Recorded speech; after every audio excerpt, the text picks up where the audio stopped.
জাতীয় দলের সাবেক তারকা ক্রিকেটার নাসির হোসেন 2021 সালের 14 ফেব্রুয়ারি তামিমা সুলতানাকে বিয়ে করেন।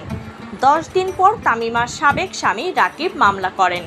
তাতে তিনি অভিযোগ করেন তাকে তালাক না দিয়ে নাসিরকে বিয়ে করেছেন তামিমা। অন্যের স্ত্রীকে বিয়ে করার মামলায় অভিযোগ প্রমাণিত হলে 7 বছরের কারাদণ্ড হতে পারে জাতীয় দলের সাবেক তারকা ক্রিকেটার নাসির হোসেনের। একই দণ্ডে দণ্ডিত হতে পারেন তার স্ত্রী তামিমা সুলতানাও।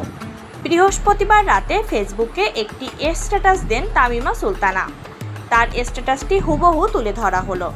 আমার স্বামীর বিনিময়ে আমি পুরো পৃথিবী ছেড়ে দিতে পারবো, কিন্তু কোনো কিছুর বিনিময়ে আমার স্বামীকে আমি ছাড়তে পারবো না, কারণ আমার স্বামী আমার সম্মান রক্ষার্থে নিজের সম্মানের পরোয়া না করে পুরো পৃথিবীর সাথে একাই লড়ে যাচ্ছে। রাত 11টায় দেওয়া পোস্টে তিনি আরও লেখেন, নারীদের অসম্মান তো যে কেউ করতে পারে, সম্মান সেই দিতে পারে যে সম্মানী মায়ের সুসন্তান। তোমার ব্যবহারই বলে দেবে তোমার পরিবারের পরিচয়।